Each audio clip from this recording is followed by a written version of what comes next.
What's up, everybody out there in YouTube land? This is Shovan with Gaming and Culture Television, and this show is called the UN.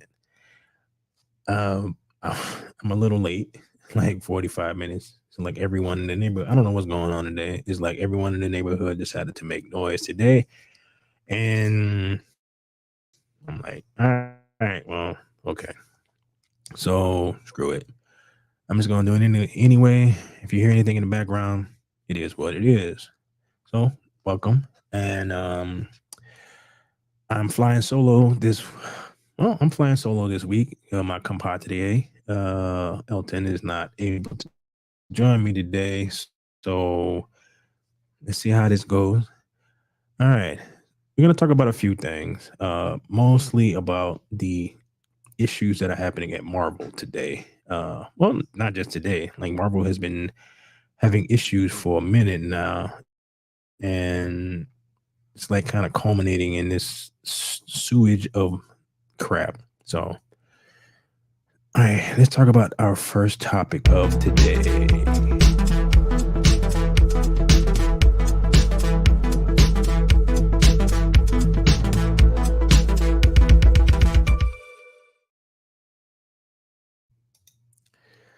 All right. Ooh, that's too small.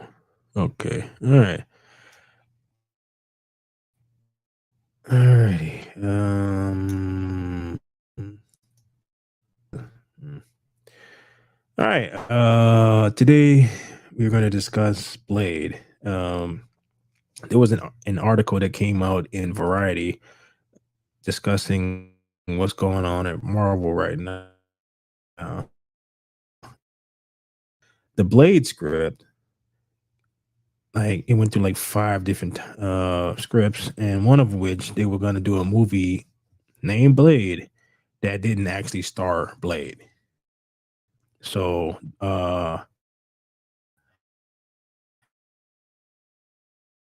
Ali was very upset about that, and I can imagine because when it comes to the Wesley Snipes Blade movies, I think he was basically in pretty much most of it, except for a few scenes here or there. And I'm quite sure Mr. Ali felt that it should be that. And given how everything is going, if you're gonna put out a Blade show or show, too much Disney Plus. It's like if you're gonna put out a Blade movie, then it should star Blade and Blade, about Blade. Which could have been cool though. They did like one in I think it was the first one when Whistler was talking to that doctor about his first encounter with Blade. That actually would have been actually a cool origin story where you could have recasted Whistler, get like a younger actor, and then you could have got a relatively young actor to be Blade and go through that first encounter and show how they became what they eventually became. So that, like, if you're gonna do a movie about that, you probably should have did that. But I don't know. So, all right, let's see what it says. Marvel executive behind Blade reportedly fired because he didn't sound the alarm on the film's abysmal direction. It's one of the few times that anyone has actually heard Kevin Feige yell at someone. So, all right.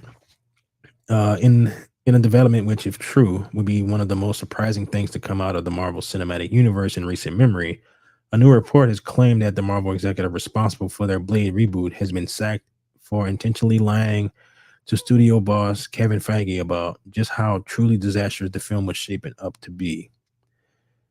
This, it's like, given what Kevin Feige has said in the past and the direction that all the other stuff for Marvel is going, I find this very unlikely. I'm thinking that they were going to do what, like, I've heard that they were going to, it's like Blade's daughter or something like that. And I've heard that, like, rumors to that saying,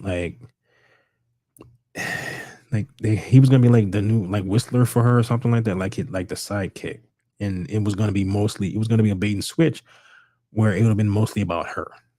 And that would have went for all the Blade fans, that would have went over horribly. And I think they're probably starting to realize this. And given that one of the other stories, uh,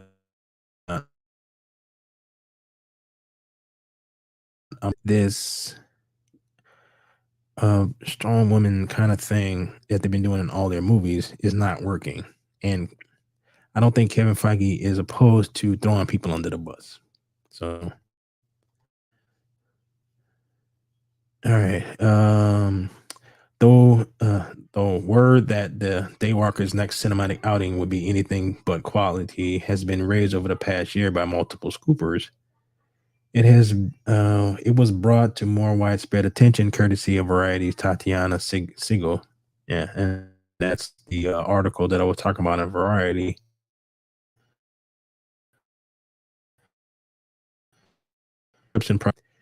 Meaning he is seems to be scapegoating a bunch of stuff, and this is one of those things, I guess. Case in point, the Blade reboot with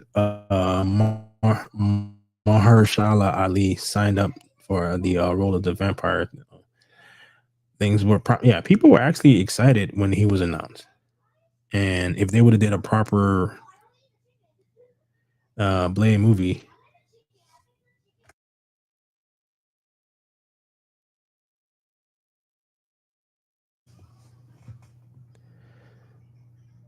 All right, sorry about that. Like I said, there's a bunch of noise going on. I don't know if it's because it's daylight savings time or what, but hey, what is this? Okay. So this was Blade and his daughter Briella. She got awesome. She got pink hair and everything, and she's in the forefront of this picture with him in the background. Like nobody wants this. I can't even imagine they did so very well because people are interested in Blade, not these.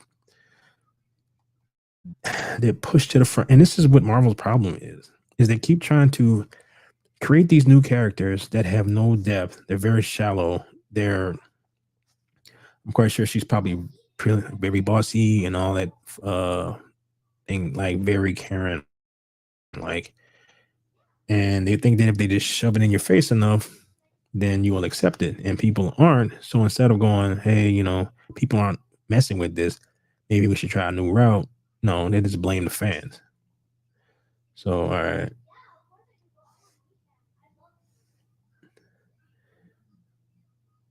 If,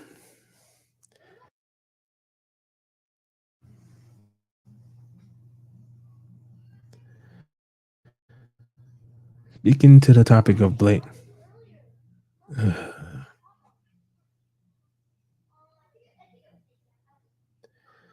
Oh man.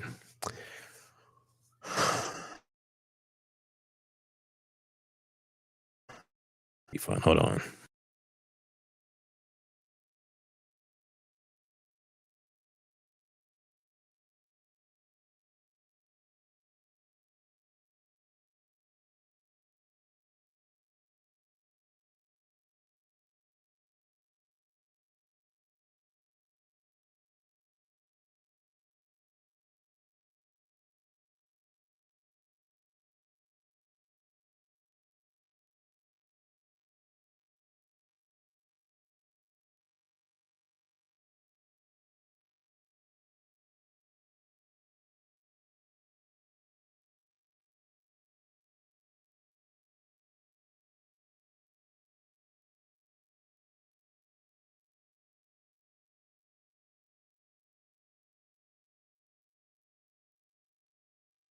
Oh, sorry about that. This is gonna make for a great episode, but not a dog start. Dude, seriously.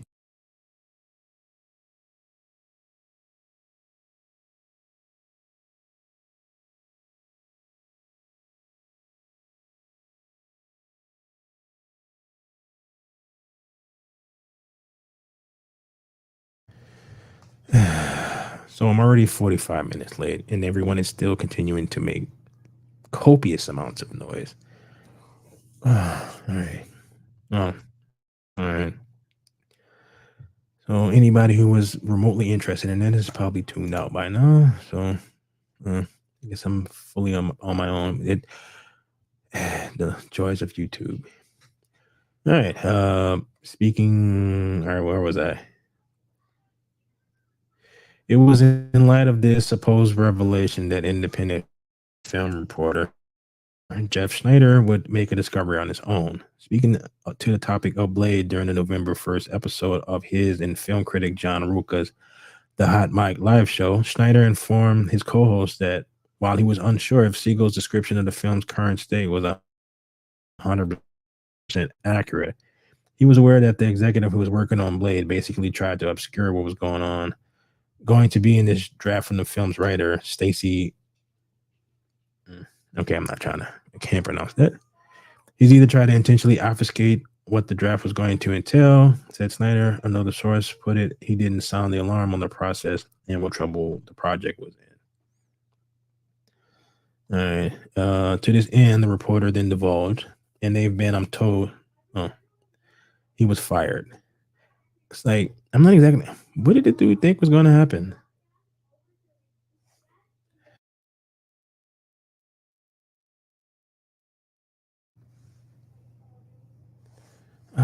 Dude, man.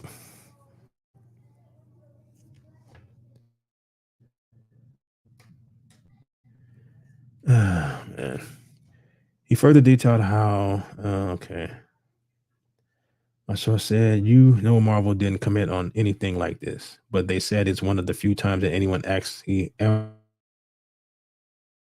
heard Kevin yell at raise his voice, but it was one of the few times that an individual had heard Kevin ever raise his voice. Drawing on the scoop to a close, Snyder asserted that so the executive on Blade, who I'm not going to name, you can maybe figure out who it is no longer with Marvel, and that is confirmed. All right. Returning to the now former Marvel executive's exit following a brief discussion regarding to the state of Blade's ongoing rehab, Snyder said, it was interesting, about the executive. I called Marvel and asked to speak with the guy before going on air with the story, and the person who answered the phone said he is no longer with the company. And they were like, oh, wait, actually, he's working on somewhere else from a different location. And I was like, that is a weird thing to say. I gave this person a chance to comment, and I haven't heard back prior to coming there. All right, as a synopsis of Blade's most recent draft provided by Siegel, Snyder would note that among his sources, there was pushback that wasn't necessarily going to be three women. Yes, there were drafts where I think that there were going to be strong female characters, which basically is every Marvel movie in the last 2 years. It's like every last one of them has been the exact same thing. And in pretty much each case, it has been rejected by the fan base. You can call them lead characters in a sense, what is the lead and where do we draw the line? But I think that those drafts, Blade was still very much the lead character. I don't think he was relegated to the fourth lead or that the focus was on anywhere but Blade, but maybe it was Blade and, two strong female characters or whatever it was.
All right, I gotta finish this.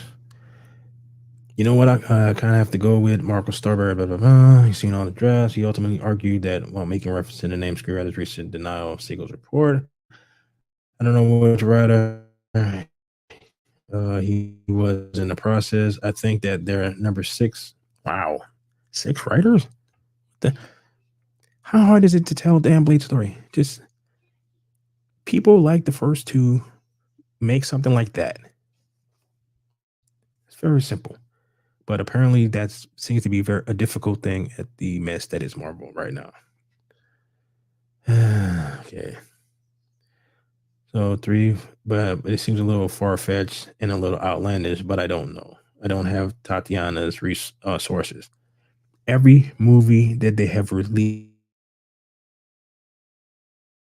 he was basically second fiddle to the females in his movie. So I don't understand why this guy thinks that this is like such a far fetched thing. It's like every movie that they have been doing is the exact same thing.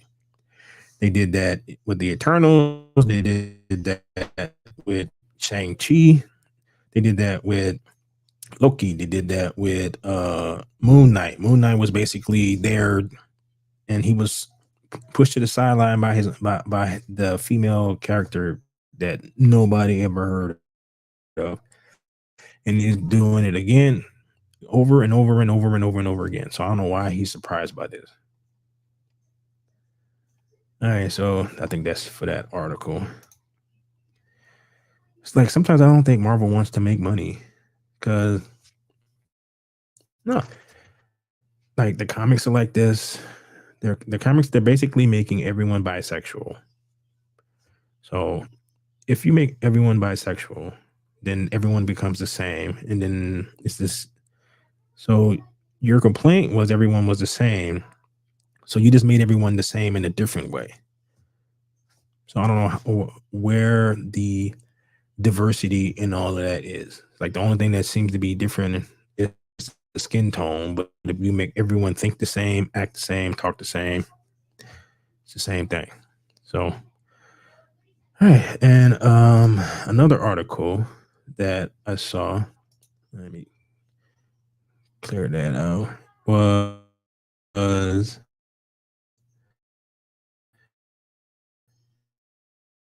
all right.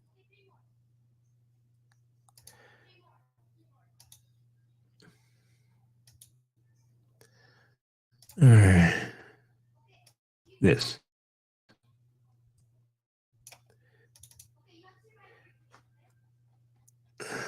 All right.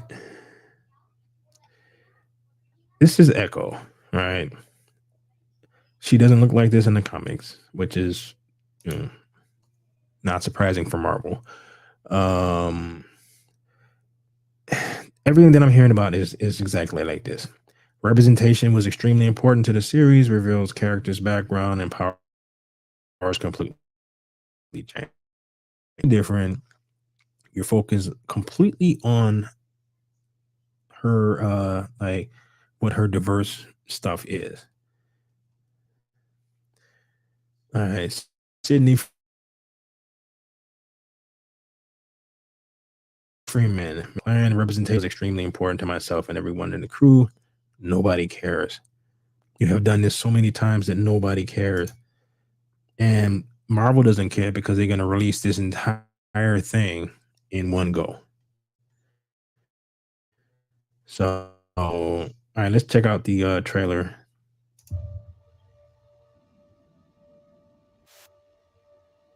Maya.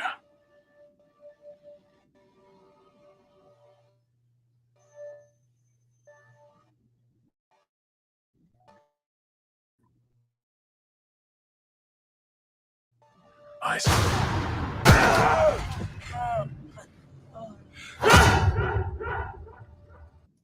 All right, what the hell was that about?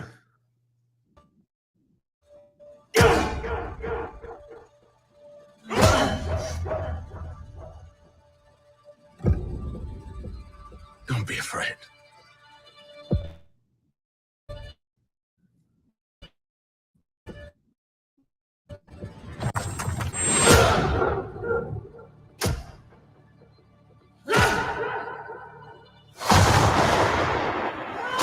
have so much pain in you.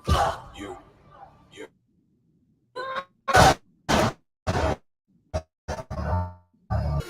that you can't contain it.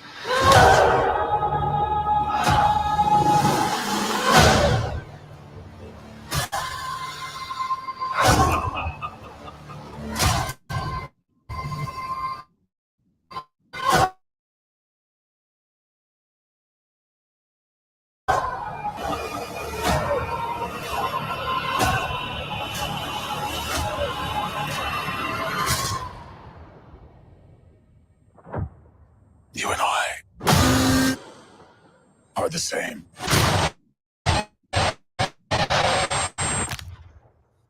So, who's the monster?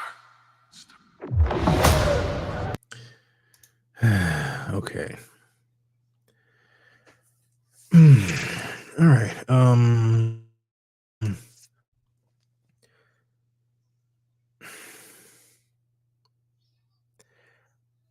I ain't gonna lie. I am pretty much have had it up to here with the 110-pound woman beating up a room full of guys. There is a way that you can write this, like a woman, like kind of a badass, a male story, basically, with her doing male things, fighting like a guy, fighting like a large guy, and just sticking a woman in the middle of it and thinking that people are going to be cool with that, given that they've been doing that for about 8 years now. And it's not just Marvel, it's just like all these movie companies have been doing this, and nobody is, men aren't messing with this, women aren't messing with this. And it's like, I don't understand why they can't seem to not, why they keep continuing to do this. Like with the Charlie's Angels movie, they made such a big deal out of it about how it's, it's like, this is a movie for women, blah blah blah blah blah. And then after the fact, complaining that no men went to go see it when you basically told men to not come see it. So when they didn't, they got upset. So it's just like, I don't know who this character is. Like, I've heard of her on a peripheral. It's like, I'm not the biggest Daredevil fan, but I've heard of her. You put the Kingpin in, but then you just had the Kingpin get his butt basically kicked by a 17-year-old in the Hawkeye show. So that lessens the threat. And with the trailer, it's like, I have no idea why he beat that dude up. So I don't know what the about. All right. Clark wrote, Freelance said that she and the creative team, which included head writer Marion Dane, had to reimagine the characters. What the hell? Okay, so they made her Native American. Okay, in the comics, Maya is from the Blackfeet tribe, but Freelance said that the accompanying visuals amounted to a hodgepodge of imagery that made for a muddled and ultimately inauthentic backstory for the character. I have high hopes. I have no hopes, whatever. Not only is the character's background getting changed, but also is her power set. Her power in the comic books that she can copy anything, any movement, any whatever. It's kind of lame. All right, how is that lame? That means that she can just see how you fight, and then she can just fight like how you fight. So all she has to do is watch a MMA fighter train for a bit, and then she can fight like him.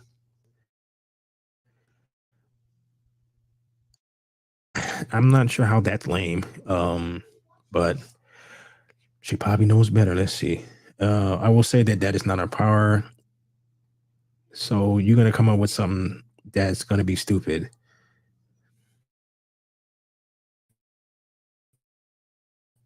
People don't know who she is. So the only people who know who she is will be fans from the comic book. And then you change the comic book, her origins and all that stuff, and then you expect the people who a don't know her to watch it. Then you also expect the people who will be kind of upset that you changed her to watch it too. And this has been done repeatedly, and it's hasn't worked before. So I guess she believes that it will work for her. All right. While Freeland made it clear that the show seemingly had nothing to do with your no shit. She did try to sell that the show is greedy, explaining that the series will follow Echo after a seismic event that takes place within her family. Maya is in a very vulnerable emotional place after this. She's got all this bottled up emotion and rage and feeling inside of her, and she doesn't know what to do about it. And there's going to be somebody there to give her a little nudge. Keep in mind, she is deaf and mute, so she can't talk. So I'm not exactly sure how they're gonna get that across. And so, all right, an exploration of trauma, how we deal with it, how we cope with it, how it affects us, how we affect it, and how it affects those around us. Yes, the folks who are living through a economic downturn where they can't afford their rent, they can't afford their food, they can't afford all this other stuff, really want to watch a TV show that is all about trauma. Like, okay, that is why pretty much everything that's fun. I mean, like the Guardians of the Galaxy was fun. That's why it made money. So I'm not exactly sure if I'm gonna watch this or not. So I gotta go. I gotta really think about it. It's not a fate of the universe at stake. It's a fate of her family. We wanted very, very adamantly to show that these people on our show, they bleed, they die, they get killed, and there are real, excuse me, consequences.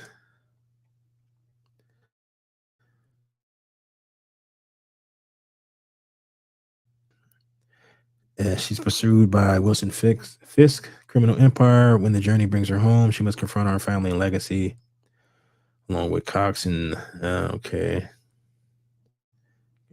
all right. So it just lists enough who's off in the show. So it comes out on January 10th. It's like nothing about that made me interested. Not really. And I think, like I said, I think they're really releasing them all at once.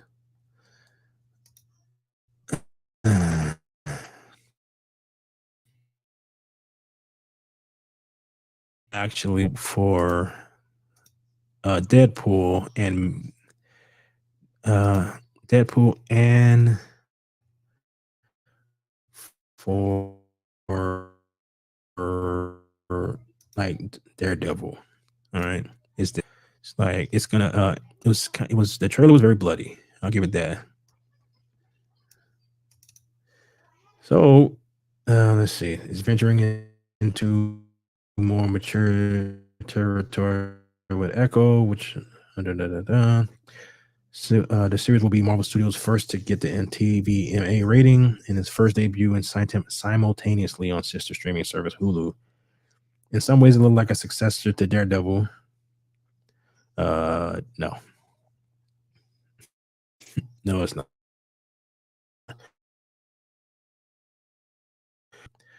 So, they've basically fired everyone from Daredevil. So, because they're releasing this, I'm hoping that they will realize that people really like the Netflix Daredevil. So maybe we should make that. So, all right. Yeah. All right. So this Render Bomb is it's a little on the grittier side for Marvel, and it shows the breadth of what Marvel brand, especially for Disney Plus. All right. So basically, they're gonna make it like the Netflix, what they should have probably should have done. But all right. People on our show, they bleed, they die, they get killed, and there are real world consequences. Okay, so that's what she meant by that. I didn't really understand it from the previous article. Yeah, okay. Yeah, so they're talking about them, like I was saying, how they got rid of their Daredevil stuff, and they were gonna rewrite that. And it's like, all right, so they got the directors from Loki.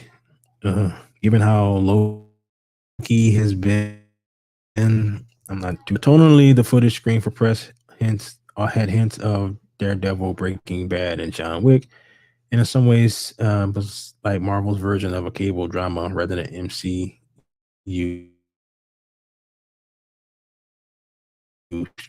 streaming deals. Other things as well, centering on okay, who cares about the representation? Okay, I need to have some basic language. Where okay, all right. Like I said, I'm not that excited about this. Uh, all right. Okay.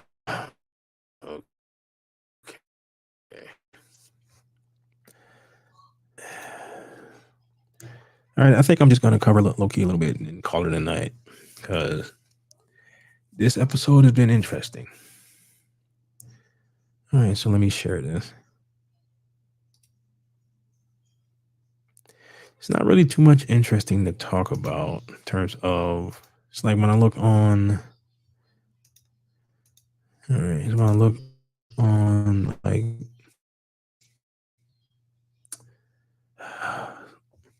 on the internet and look at all the stuff in on Variety and all that, most of it is just about the SAG, and I don't really care about that all that much. So, and I think I'm kind of like a lot of people, where it's just having people fighting over money who make product that I'm not that interested in doesn't interest me that much. So, all right. So Loki episode 5. Overall, this episode was better than 4, which was better than 3. 3 was actually terrible. But this being the penultimate episode, and this is supposed to set up Kang for the the Marvel Cinematic Universe. Given the what actually happened in this episode, I'm not 100% sure how that's possible. Unless the last episode like 2 hours or something, because the way that the 4th one ended with Kang basically spaghettifying himself and him not being in this episode at all, so I don't know how this is going to work. So the episode starts and blows up, and all right, Loki wakes up. Well, he doesn't wake up, but when he puts his hand down, he finds himself. All right, okay, he finds himself back where he like was, but everybody is gone.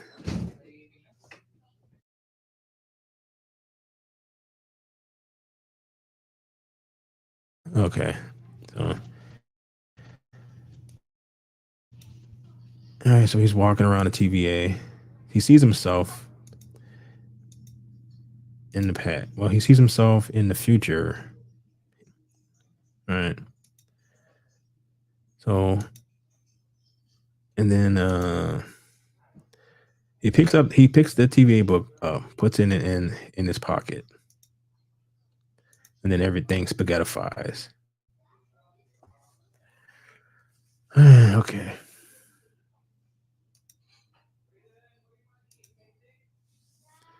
Then we take off with uh see that I was like a little confused when this what was going on because if it took me a while to figure out that what they're actually showing us what all the main people in Loki's little group was like what their previous lives was. And this one is the kind of the nerdy guy, I guess. You don't really see him like, but This is a branch timeline in 1962. So he's from 1962, and he's this guy. He's escaping from like Alcatraz. So I don't know if this is an alternate, like I mean, it's an alternate timeline, but I don't know. They didn't show anything about if it's different or the same or whatever. It just kind of showed that they're breaking out of Alcatraz. So of like why that is. Yeah. So he appears in front of this guy. So mm, it's really brief, so it's kind of hard to think. But then he shows up. All right, now what is it? Right, so this kind of skipping a little bit. I'm not exactly sure what this is. I don't know if it's the TVA or because it's the aesthetic is kind of 80s. So this 80s, but yeah, it's like I don't know. Like I said, this episodes, most of these episodes are like filler. It's like they're certain a little bit that contributes to the overall story, but for the most part, it's just like I have no idea why she's in this. She has done nothing in this entire like 5 episodes other than just basically stand there and utters a few words here and there. She don't add anything to the story. She serves zero purpose other than them having her there. So it's just a little weird. Then you find out why Mobius has this fixation with jet skis. All right. So he is a jet ski salesman. And the one thing you will notice in this episode is that of our main characters, all the men are essentially kind of like losers a bit. So he is a single father, but I don't know if his wife left him or she died. Again, they don't really say. So Loki appears in front of him. He tries to sell him a jet ski, and like he disappears. Then we cut over to Obi, and Obi is all right. So yeah, this is where he disappears. Obi is a guy who is a scientist, but he also wants to like be so this is his book that he wrote. He's a science fiction guy. All right. So like I said, they're all like the only one who seems to have anything going for him is the security lady who's a doctor. Obi is a failed writer. The other guy is a convict, and so there's a lot like not much happens in this episode other than them kind of getting the band together. He talks to Obi. They have a conversation. He's been skipping very quickly amongst the other two. But when we get to the point where they need to explain stuff, he mysteriously sticks around with Obi, which as I was watching him like that's kind of odd, where all right, so these are all the books that he printed that he can't sell.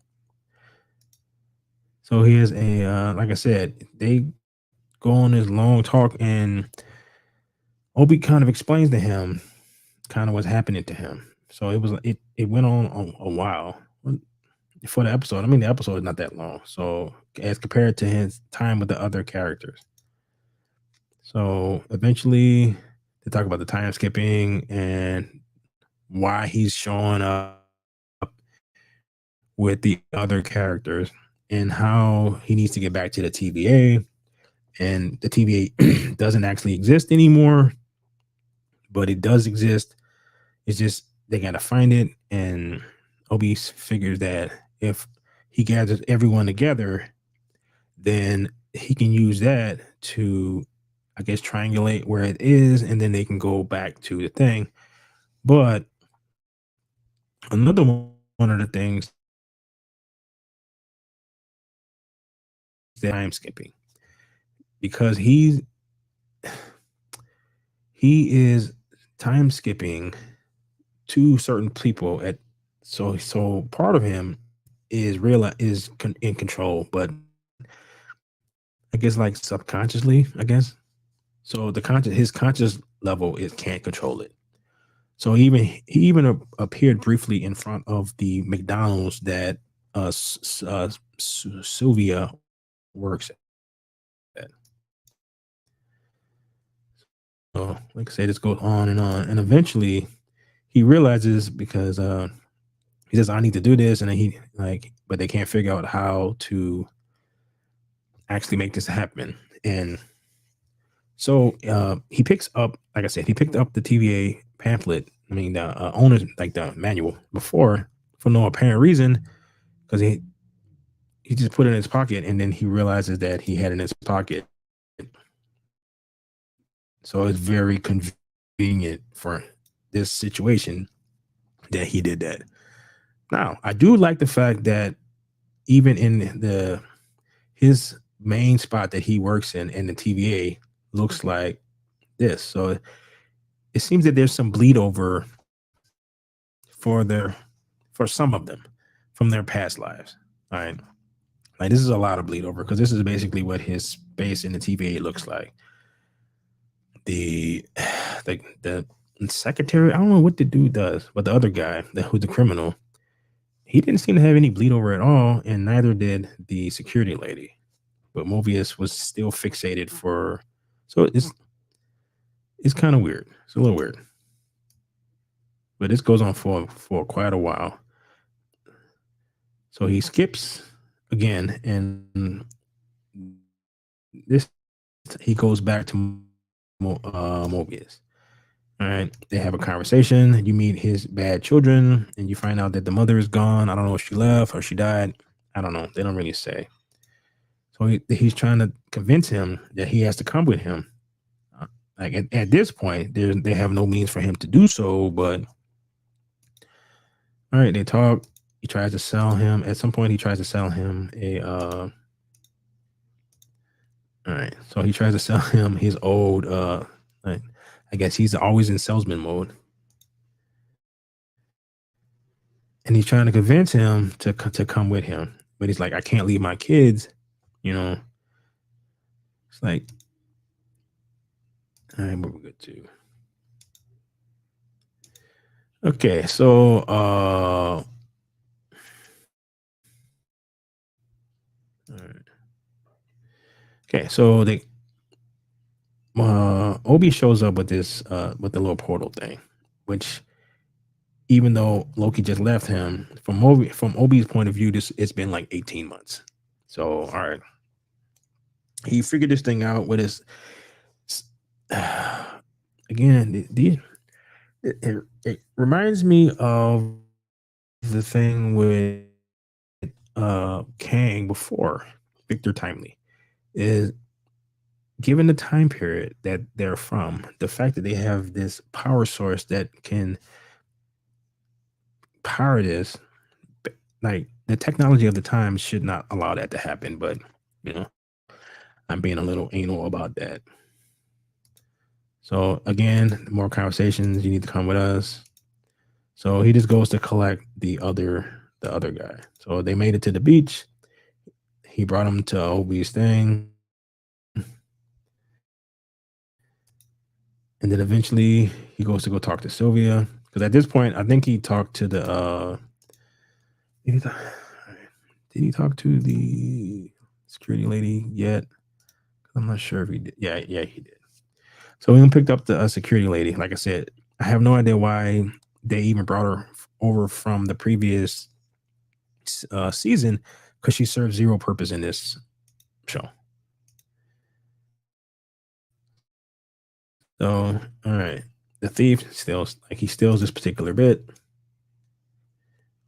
All right. So he goes to talk to Sylvie, and to explain what's going on, he's going through this whole thing. And unlike everyone else, she knows exactly what's going on. She knows who he is because none of the other ones knew who he was. They go to have a conversation. She asks him, like, why are you doing this? It's like the TVA was bad. He goes to the whole spiel about what the TVA needs to do, blah, blah, blah, blah, blah. And eventually she gets him to admit that like he didn't have purpose before. I guess when he was in Asgard, even though his father, mother, and brother all loved him, he still had didn't really seem to have a purpose. So that's why he was mischievous and did all the stuff that he did. They kind of touched on that a little bit at the beginning of like the second episode when they're sitting there eating key lime pie, and he basically said that the reason why he did what he did in New York is because he was feeling a little peevish, I guess.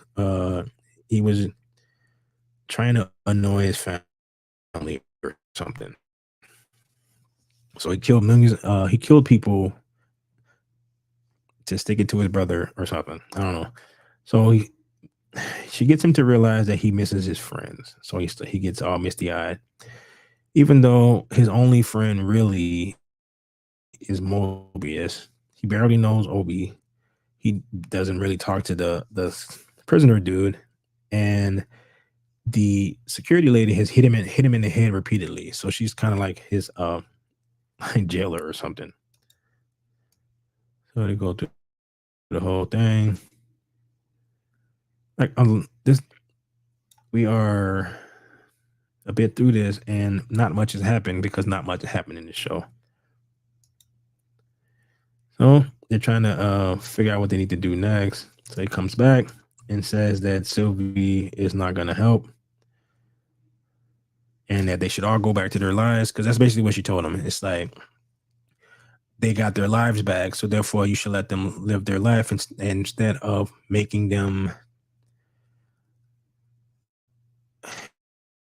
go to what you want. See, but he's like, well, they didn't really get a choice. They just kind of everything blew up, and they were just stuck in back in their previous existences. So after having conversation with Loki, Sylvie goes and does, which basically seems to be her routine, is she goes to the her local record shop. Like, and the one thing that did happen, but it was like one of those really quick, like if you didn't notice it, you wouldn't notice it thing, is she put her bag of lunch or dinner down and it disappeared. So it kind of spaghettified. So she didn't really notice it. So she's sitting there listening to music because she's having a bad day because she had a conversation with Loki. So she's kind of having a bad day. So as this is happening, a guy comes into the door and he disappears. So the dude who gave her the record is kind of like, he's not necessarily freaking out about it, but it is like one of these things where it kind of bothers him, but it doesn't. He's not having the reaction that he should. So I don't know if the fact that when the dude disappears, he gets erased from existence kind of thing, where he doesn't realize that he was there. They don't really explain that. So he's pouring coffee into his coffee cup. His coffee cup disappears. And then he noticed that the coffee is doing weird stuff. He looks out the window and everything is spaghettifying. This particular branch is disappearing because of what happened at the ending of the last episode. So everything is spaghettifying. And then he goes, like the glass goes, he goes to go save her, which is actually pretty cool that he actually thought like went to go save her. All right. So he's running to save her, and then he gets evaporated or whatever. I guess I'm gonna keep calling spaghetti frying, but that's because that's basically what Marvel said. So everything gets destroyed. Although she is completely surrounded by everything in existence around her being destroyed, she has enough time to notice it happen, stand up, and then activate her little uh private thing. It's a lot of convenience in this episode. So she goes back. She tells them I guess the little Scooby gang that we got to do something to fix this because everything is disappearing. And if they're having this conversation, then this reality is starting to disappear too. All right, so everyone is being evaporated except for Loki. Loki is the last one. So as it happened, it happens to Sylvie too. So as it's happening to him, it hasn't affected him yet. I wasn't exactly sure why it wasn't or what the rules for this was. It was a little weird, but so he yells, and one of the things that Obi told him at the beginning of the episode during that little long talk that they had is that he needs to learn how to control it. So when everything is disappearing, he learns how to control it. He goes back to the point before all of this happened. Sylvie comes in, he realizes that I can do this, and then he makes himself go back to right. I don't know if it's right as the loom explodes or right before. And that's it. That's how the episode ends. It was 40 minutes, 44 minutes of not much happening. I'm not 100% sure how this is going. He is most terrified of the various Kangs showing up. You have not made Kang in anything to be a threat in any capacity. He got beat up by Ant-Man. He got killed by ants. He got sucked into like whatever that was. Um, he gets killed by Sylvie in the first series. Then he gets spaghettified. So nothing about what they're doing makes him a threat in any capacity. Now, I'm a bit curious as to how this last episode is going to go, but curious, but I don't really have high hopes. So, all right, well, that ends another show. It's been an interesting one. Lots of me getting up and all that fun stuff. So I don't know. It's been a it's been a today's been a weird day. So I don't know. Maybe it's because of the extra hour of sleep or whatever. So I don't know. So I'm gonna call it a day. It's not as long as our show normally goes, but you know. All right.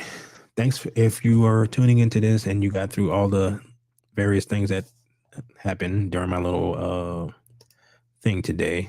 Thank you. And please like and share and subscribe. And as we're figuring this thing out, hopefully you'll stick around and, all right, later.